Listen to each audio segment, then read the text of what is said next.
第15天，带大家看看野生葛根是如何制作成葛粉的。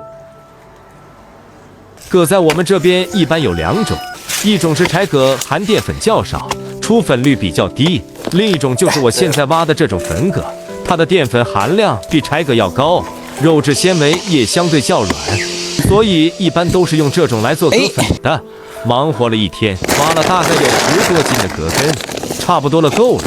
想要葛粉能做成功，还需要一种叫冠重的植物，它能吸附包裹稀泥沙，使其下沉。很多人葛粉做失败的原因就是没有加冠重，导致葛粉里面泥沙很多。这根茎啊，长得像菠萝一样，就是这个玩意儿。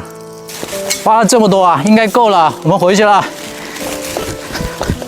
收集完所有的材料，回到家先将葛根清洗干净，用刷子仔细搓洗葛根的每一寸肌肤，洗掉泥土与杂质，让葛根露出原本的质朴模样。接着将葛根用刀切碎，方便后续的捶打。没想到10多斤的葛根还切出了一盆的细块。完成这一步骤后，随后便是将其粉碎。家里有石臼或者现代机器的都可以用。我是没有这个条件，只能用原始的方法，拿个斧头慢慢锤了。只要能将葛根粉碎，不管你用什么方法，最终的结果一样就可以了。但是建议大家还是用机器，我是吃这个亏了，锤了1下午，手都给我锤废了。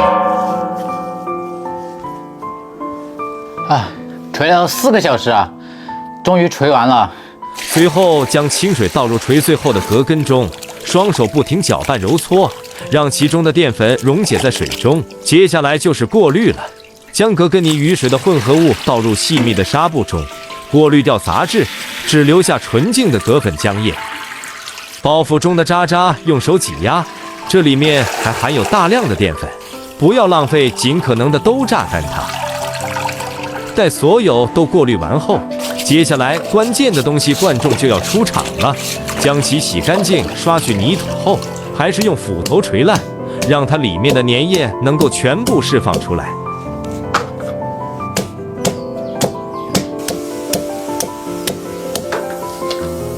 随后在其中加入温水浸泡半个小时，接着用纱布过滤，只留下粘稠的液体。将过滤出来的冠重汁液倒进葛粉浆液中，慢慢用手搅拌，使其混合均匀。到这里就差不多完成大部分工作了，接下来就是静置1晚了，让淀粉沉淀下来。昨天沉淀了1晚上，今天我们把上面这一层水给倒掉啊。随着时间的流逝，淀粉慢慢聚集在盆子底部，撇去多余的水分和泥沙，看得出还有少量泥沙在其中。这时候还要再清洗一遍葛粉，在其中加入清水，再次搅拌打散淀粉。接着让其再次沉淀1天，最终就能得到干净珍贵的葛粉了。将其取出，放在太阳下晾晒，在阳光的烘烤下，葛粉逐渐变得干燥松散，这时候就可以吃了。取出葛粉，放入碗中，加少量冷水拌匀，随后加入开水冲泡，就能看到葛粉迅速变得粘稠。搅拌均匀后就可以吃了。还是记忆中的味道，淡淡的甘甜和清香，让人回味无穷。